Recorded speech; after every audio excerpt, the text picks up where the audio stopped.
Hello, hello. We're trying to. I'm testing live stream. So this is partly to test live stream because I'm trying out new tools, and if the stream works, I have a couple of stories that I would want us to go through together. But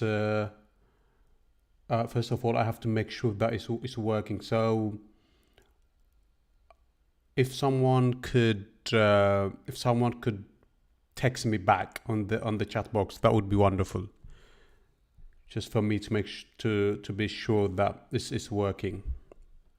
So I'm going to. Oh, great. Okay. So, all right, good. Thank you, Tigray update. So I want. Oh, great. What do you see on the screen? Maybe I'll have to check what you see on the screen. Do you see the readout from the U.S. State Department, or what do you see? I don't have camera, so I would be surprised if you were seeing me. All right, yeah, you see my comment too. All right. It's very small. Oh, so okay, so you can't read the text on the. Is that what you're telling me? Can you not read the text? Oh, right. Oh, okay, good. All right. What about now?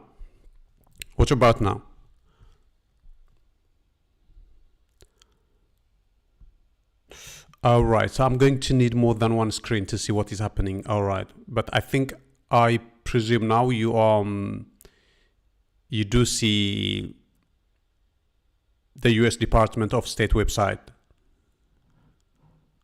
right? Let me make sure. I think I will have to have another.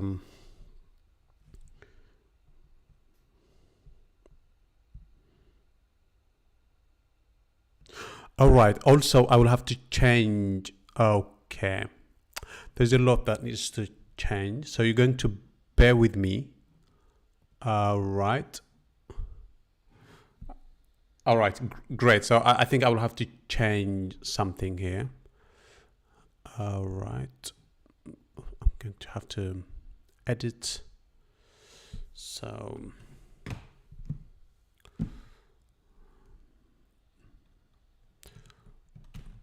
Okay, let's say Mike Hamler, WFP and USAID, and justice and accountability. Tigray. I'm going to.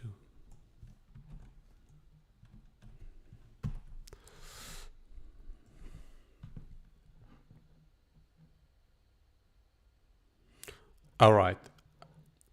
So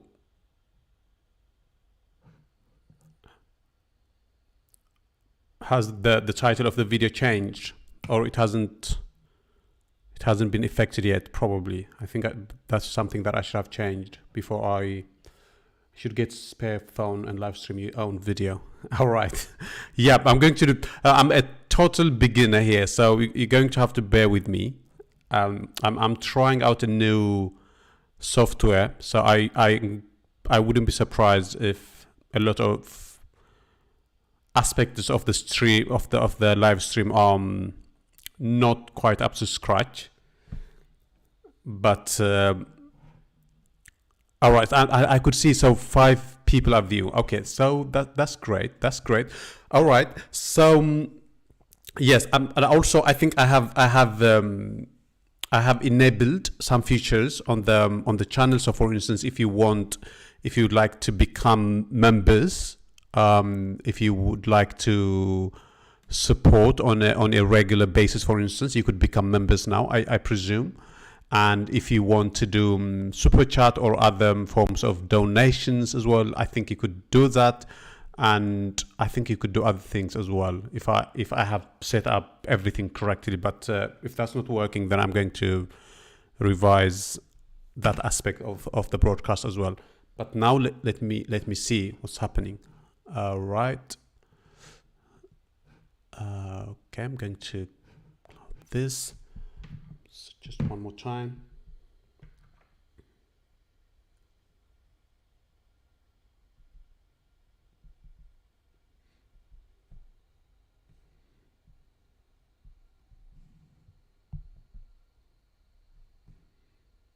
All right.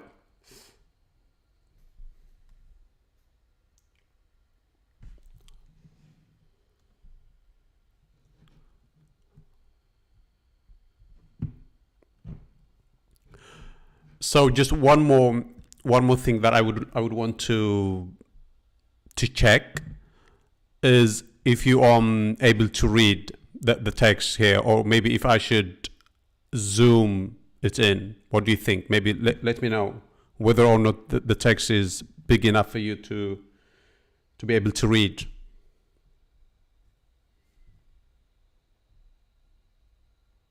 And if we get everything right, next time I'm going to have camera and we're going to have some sort of video as well. But for now, I think it's enough if the stream with just text is enough, because the only thing that will be missing would be just camera. And the only reason that you're not able to see me is not because of some technical problem, but because I don't have camera. Oh, it's blurred, really? All right, okay. I don't know. I think that's as big as it gets. All right.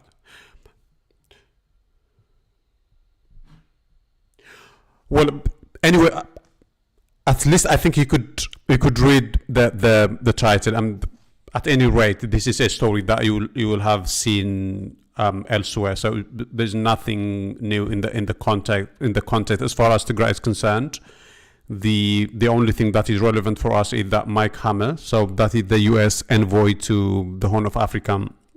Mike Hammer has been heavily involved in Ethiopia in relation to the negotiation or peace agreement, let's say, for now, between the Tigray government and the Ethiopian regime. And I think either he is in Ethiopia already, or he will be in Ethiopia very, very soon. And in fact, I think so. U.S. Special Envoy for the Horn of Africa, Mike Hammer, will travel to Nairobi and Addis Ababa August 28 to September 8. But because I think he begins his visit in Nairobi, so maybe he's going to stay there for a couple of days, and I think he will be in Ethiopia maybe as of 1st of September, and he is visiting Ethiopia to check the status of the agreement between Tigray and Ethiopia. So I think this is a story that you'll have read somewhere anyways. So that's all there is in the text. So if you are not able to read the text, don't you worry, because that's all there is to it. So that's it. The first story. We're going to go into some in some detail. We're going to talk about what he might be trying to achieve with his latest visit. But I think Mike Hammer has been in Ethiopia maybe, I don't know, 100 times. Because in addition to the officially announced visits, there is no doubt that they also make unannounced visits. So he's someone who has been traveling to Ethiopia almost on a daily basis. So that's the first story. We're going to go into some detail. The other story is about the aid diversion, the suspension of the provision of aid by WFP and USAID. And there is a lengthy article on DevEx, and although generally DevEx they have a reputation for being very detailed and for getting stories right. But in this case, I was actually disappointed. Disappointed because although they try to explain what happened, who diverted what, and why, and all the issues around that, they don't quite get the actual reason for why a diversion in Ethiopia is very easy for the regime. And the reason for that is because the heads of the aid organizations in Ethiopia are strongly connected with the regime. I think you remember, for instance, David Beasley, who was the director of WFP. He was a very, very close ally and friend of Abiy. And the reason why it was easy for Abiy to control operations of WFP was because the people at the top, including the director himself and the people around him, were very, very allied and connected to Abiy. And that's the main reason why there was no one to say no to Abiy, was because of that connection. But they allude to it here, but they are not very, very openly, what is the word? They don't make that very explicit. They don't make the point that USAID and WFP and other humanitarian agencies in Ethiopia led or headed by people who are strongly allied with the regime. And that is the root cause, that is the principal problem that humanitarian organizations should try to solve. There is no point in writing about the TPLF, for instance, having a history of a diversion, or the Ethiopian regime, even previous Ethiopian regimes having had histories of a diversion, because that is not the main problem today. The main problem today is because Abiy has managed to create a very, very strong connection with them. So that is the second story. And the third story is an essay by Leticia Bader. I don't know if you know her. She's the Horn of Africa director of human rights. And she has been pushing for justice and accountability to be served. Justice and accountability as it relates to Tigray. And in this latest essay, she makes a very, very strong argument for why the international community should bypass whatever nonsense the Ethiopian regime is trying to push, and advocate and push for a proper and true investigation and justice and accountability. So we're going to see the essay in some detail, because I think Leticia generally makes very, very convincing and powerful points when it comes to Tigray. She's East of Africa director of Human Rights Watch. I think those of you who follow Tigray will have watched some of the interviews that she has done with us. I think she must have done either 2 or 3 interviews with us. So, but I would like to see if the live stream is still working. I don't have any. Let me check.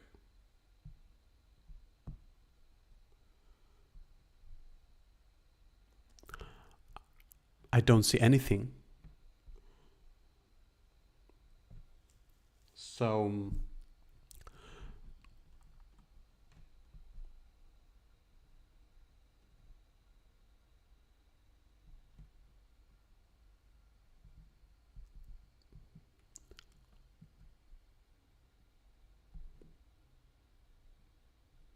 all right, good.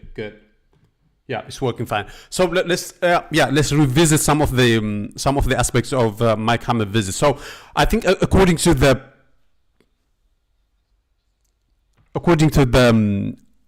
Pretoria Agreement between the Tigray government and the Ethiopian regime, and following the improvements in Nairobi, and later agreements between the Ethiopian regime and the Tigray authorities, a number of things were supposed to have happened long time ago. One of them was the DDR of the Tigrayan troops, and an integral part of the DDR was a rehabilitation program for Tigray fighters. So the Ethiopian government was supposed to have helped Tigrayan troops financially as part of their rehabilitation, and I think the US and other Western governments were supposed to have provided funding for the Tigray government to rehabilitate Tigray fighters, but that hasn't happened. What has happened is the Tigray government simply they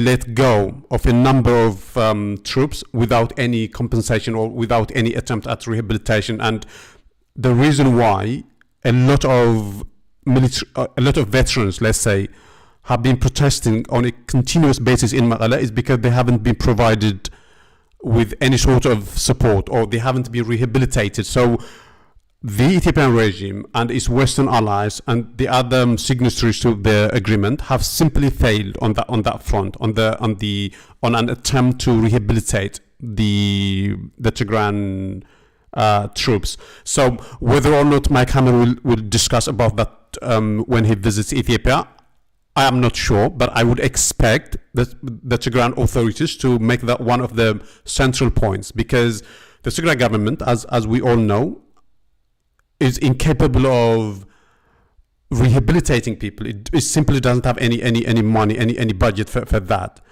And I at least as far as official pronouncements are concerned, the Tigray government hasn't said anything to that effect. The Tigray government hasn't made any request either to the Ethiopian regime or to the Western allies for extra funding, for rehabilitation, for veterans. I think that is one of the aspects of the agreement that hasn't been implemented, or that not just not implemented, but it hasn't even been considered actually. So for them, DDR meant simply letting go of the veterans and not caring about them at all. So that is what it has amounted to. And I think it's about time for the Tigrayan authorities to make them one of the central points when they discuss with Mike Hammer when he visits. So, if anybody from the Tigrayan government was listening to me now, that would be one of the things that I would really try to emphasize, the issue of rehabilitation of veterans. And the other issue, as all of us know, is the issue of Western Tigray and Southern Tigray. So according to the agreement, again, what was supposed to have happened by now was Amhara forces and Eritrea forces were supposed to have left a very long time ago, and the administration was supposed to have returned to the Tigray government, and people in IDP centers who are originally from Western Tigray or Southern Tigray were supposed to have returned now to their homes, but none of those things has happened. Right? Western Tigray is still under the occupation of the Fano forces and Amhara militia. Southern parts of Southern Tigray are under the occupation of the Amhara Fano and militia. I think for the last couple of days or weeks, there has been attempts by the federal government to take control of some parts of Western Tigray and Southern Tigray, but that is more of a facade, more of a show, rather than an actual attempt to drive Eritreans out, to push Amhara Fano out and return the territories to Tigray and return the people and IDPs to those areas. So that aspect of the agreement, which is a very, very important aspect of the agreement, hasn't happened as well. And I think that should be one of the things that Mike Hammer, if he really is determined to implement the agreement in good faith, he should really push for the Ethiopian regime to honor that aspect of the agreement. Because, well, I mean, first of all, the Amhara militia and Fano shouldn't be allowed to continue to occupy land by force. Second of all, they shouldn't be allowed to continue to harass and even kill actually people in those areas. And third of all, people are suffering in IDP centers now without food, without shelter, and especially in winter in Tigray when it rains and it's very cold. And you can imagine how horrible their lives must be now. And it's about time that Mike Hammer pushed for the return of Western Tigray and parts of Raya, and for people to return and for them to resume some sort of normal life. I mean, it's very, very difficult for them to actually resume normal life after having been displaced for months, because all their agricultural implements have been looted. There's nothing that they will return to. Most of their possessions would have been looted and plundered. So it's going to be an excruciatingly painful life for them. And as part of their rehabilitation, they should receive some sort of aid and support from the Ethiopian regime. And again, I don't have any trust in the Ethiopian regime, but that is what Mike Hammer should push if he's really serious about the implementation of the agreement. And of course, the other aspect of the agreement was that there would be, there should have been an election in Tigray by now for Tigray government, but that hasn't happened. We don't know whether or not the TPLF has been outlawed. The TPLF was supposed to be recognized legally according to the agreement, because the TPLF is one of the parties to the agreement. But as we all know, it has been outlawed. It has applied, I think, for its legal status to return, but that hasn't happened. And I don't know if the TPLF people are pushing for their legal status to be recognized. But I think that is one of the things that should happen, because the current status is very confused. We don't know whether or not the TPLF is legally recognized, and what the hell is going to happen when election comes around. Is the TPLF going to be allowed to run, or will it be barred, prevented from running? Nobody knows. It's a very, very ambiguous state of affairs in Tigray, and I think it's about time that people pushed for clarity, and that started from the Tigray people themselves. But Mike Hammer as well should be serious about those aspects. So if it is those three issues that I identified as very, very important for Mike Hammer to push for full implementation. The issue of rehabilitation of veterans, and the issue of rehabilitation of people in IDP centers, and the issue of returning Tigrayan territories to Tigray, and pushing Amhara forces and Eritrean forces, and actually the federal forces don't have any business administering Tigray, because according to the constitution, the federal army is not supposed to be in charge of everyday administration, but that is what they are doing in parts of Tigray, and I think that should stop unless the Tigray government made a request for the federal troops to come in and help it with administration. The federal troops have no business in Tigray, according to the constitution. And one of the central points in the agreement is that everything should be according to the constitution. But maybe that shouldn't be a priority now for the Tigray government. It's fine if the federal troops want to stay in Tigray, as long as they're not killing. I understand it's psychologically painful for the Tigray people to wake up every day and be welcomed by the sight of troops who were responsible for the most heinous crimes, including rape. But we have to accept some painful compromises as part of the agreement. And if the federal troops felt comfortable staying in Tigray, maybe that is fine. But eventually, they should be made to leave as well.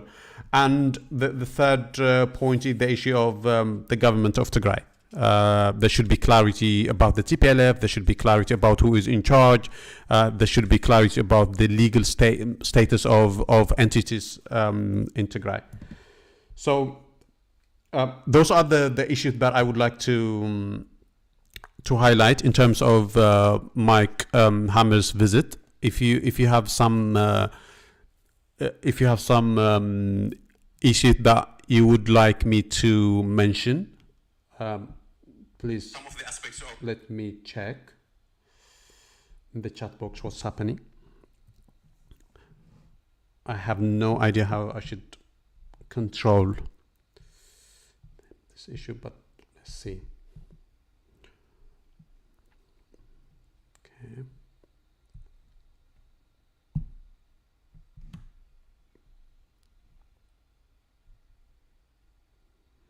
All right, I think it's going well, it looks like.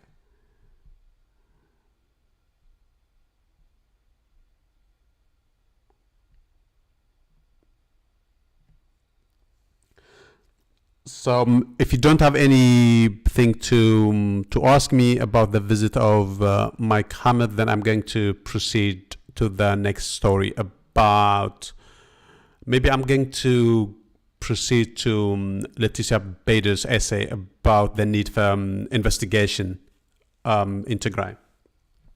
But maybe I'll just give you 1 or 2 seconds to see if you'd like to ask me. All right.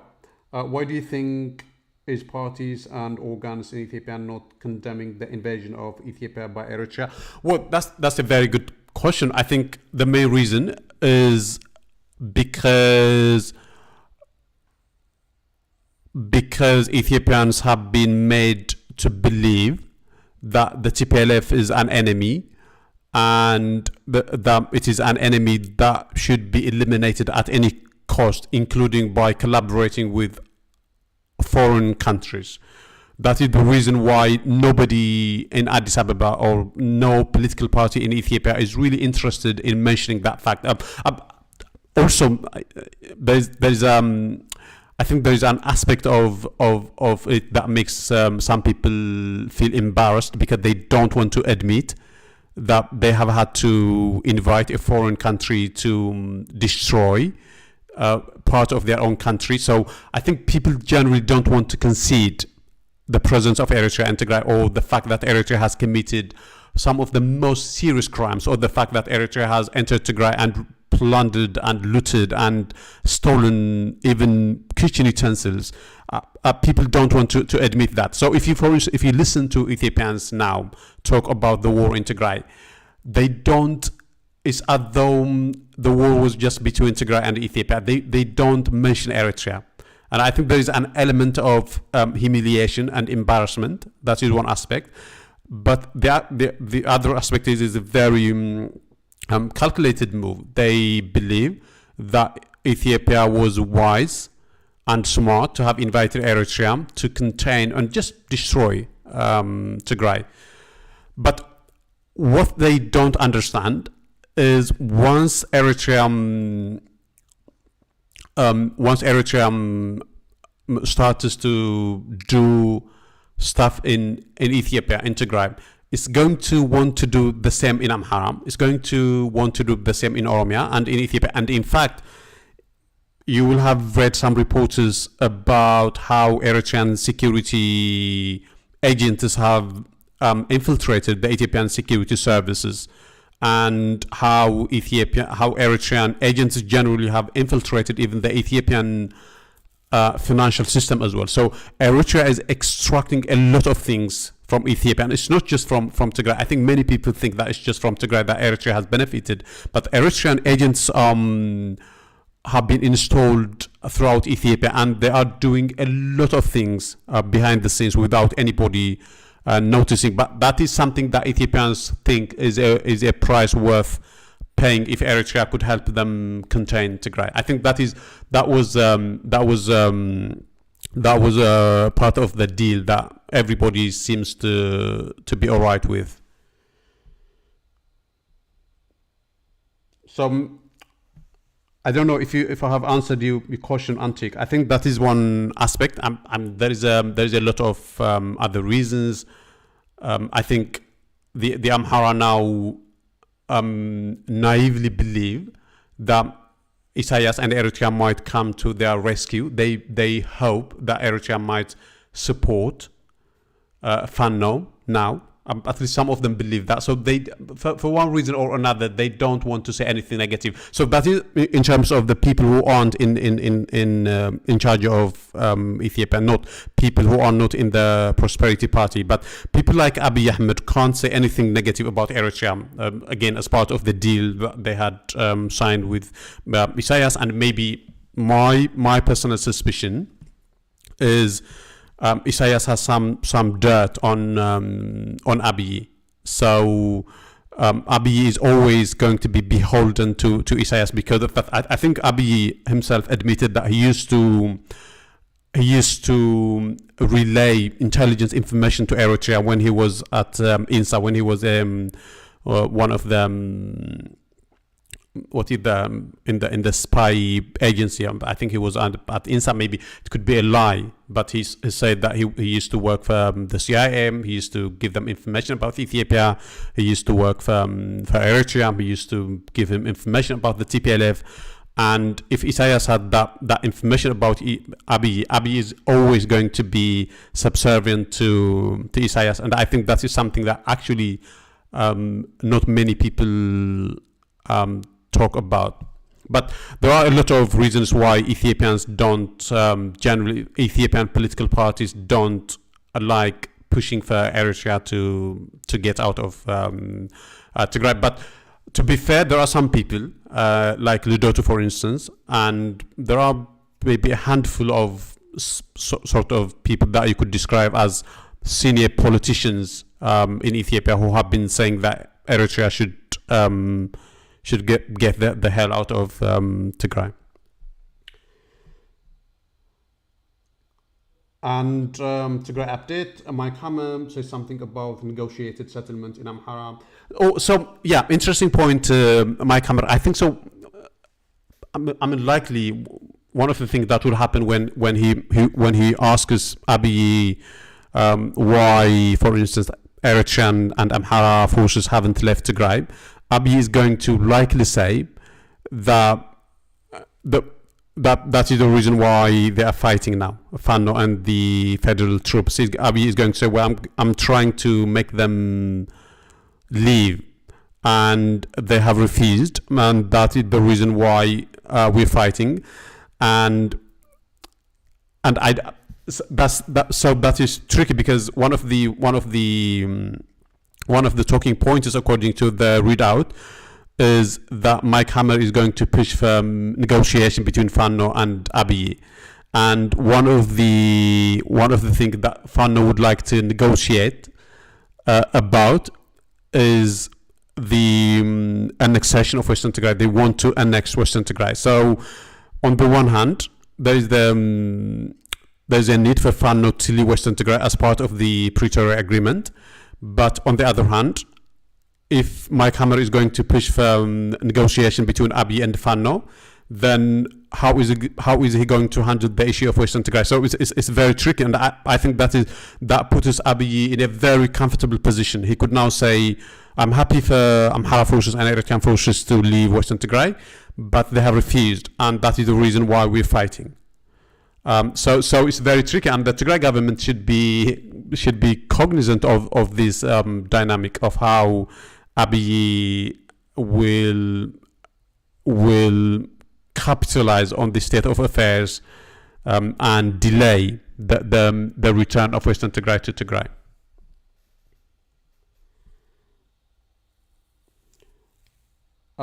So I think maybe that is enough regarding Mike Hammer. I'm going to go to the other story. There's nothing that I would like to add. I just completely agree with everything that Leticia Bader said, but no surprise there. She has been a very strong advocate of, I wouldn't say Tigray, because I think for her it's about human rights.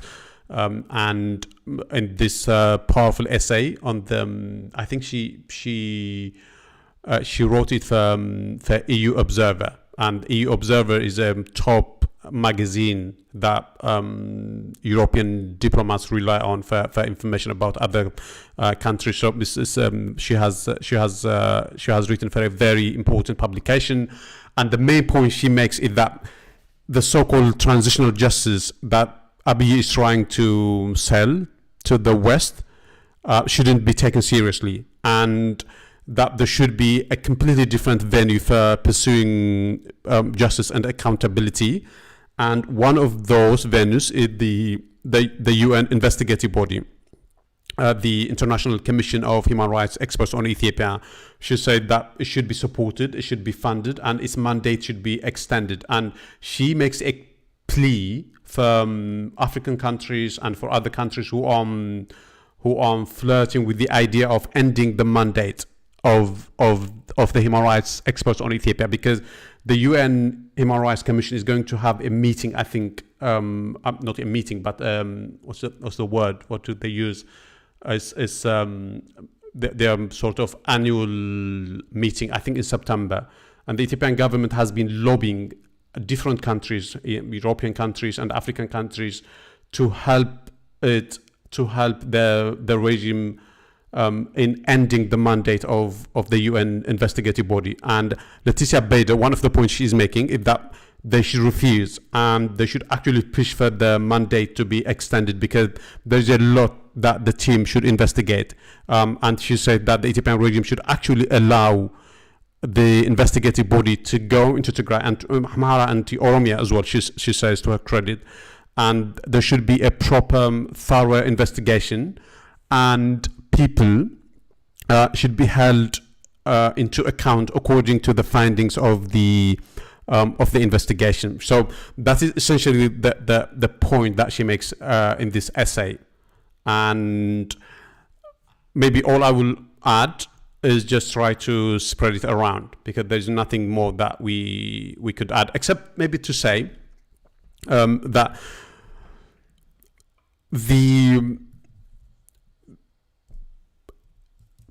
there are some people from Tigray who seem to have fallen for the Abiy trick, and they seem to have fallen for Abiy's lie that he is going to hold people to account through domestic mechanisms, through Daniel Bekele, that is.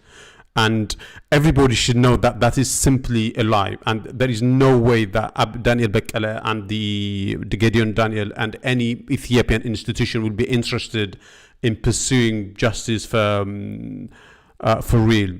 So that is just propaganda. And Tigrayans in the diaspora, Tigrayans in activism, and Tigrayans with their platform should make the effort to make the point that the Ethiopian government should totally be excluded from this process, and there should be completely independent processes such as the UN investigative body, and the issue of justice and accountability should be given to a totally third party entity, rather than to the very entity, to the very regime that has been implicated in serious crimes in Tigray. And so it's a powerful essay that Leticia Bader has made, and just try to emphasize it. And the third story that I thought we'd go through together is, I think I briefly mentioned this exclusive on DevEx. I think that the one point that I would add, I think the other points they have made them well. They have made the point that the successive Ethiopian regime, starting from Haile Selassie and Derg, have had a history of a diversion. They make the point that I'm saying they because the authors are two actually. So don't be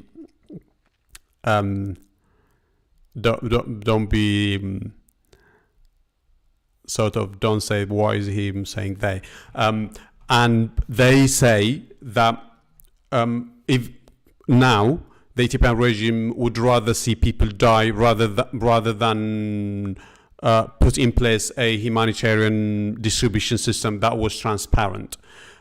So they paint an image of a regime that is very, very callous and whose interest is only self-preservation, and a regime that would do anything and everything as long as it protects its own interests.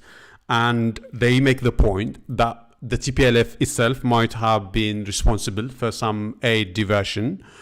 And they make the point that one of the reasons for why aid diversion in Ethiopia is easy is because the staffers in the humanitarian organizations are generally affiliated to the Ethiopian regime, and therefore even when they see aid being diverted, they are unlikely to be whistleblowers. All of them are correct points of view, and they are right to point them out. But the one point that they, and I'm going to say this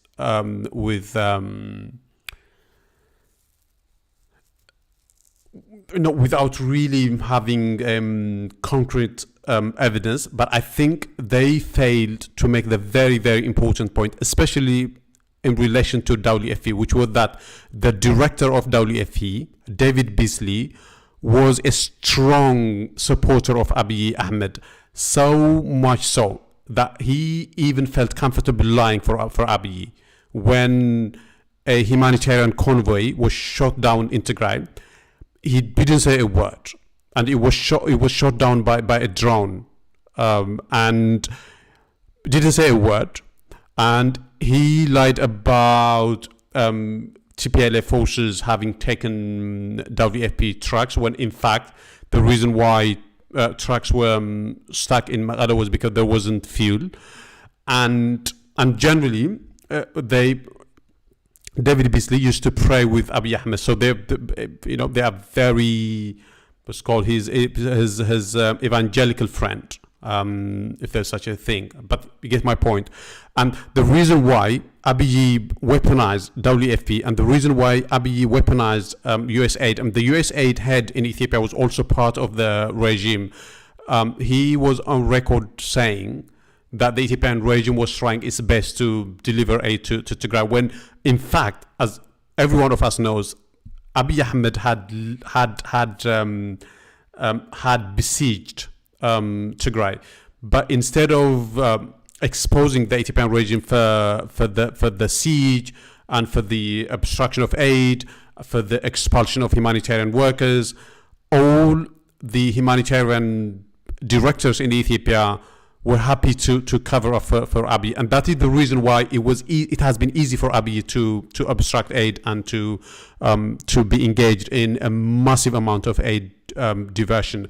So I don't understand why the authors failed to make that very, very important point, but otherwise I think they have the correct diagnosis in terms of why aid distribution in Ethiopia is always laden with corruption and dishonesty and theft. So those were the stories that I thought we'd go through together, and that will be that for today. But if you have some questions that you want me to answer, I will be happy to stick around for maybe another 10 minutes. So I'm going to see. I'm going to see what you have been getting up to in the chat box, and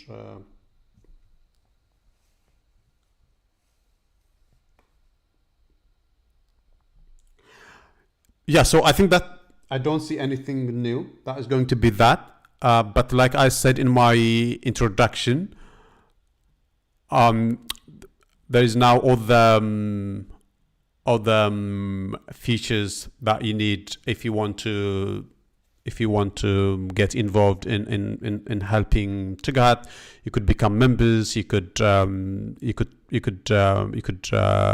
provide one-time donation, and you could do a number of other things. Just have a look around about what you can do, and thank you for today. Maybe I'm going to try another live stream on Friday evening around this time, and we're going to see how things go. So this is more It's just more an experiment, and we're going to see how things go. So bye bye.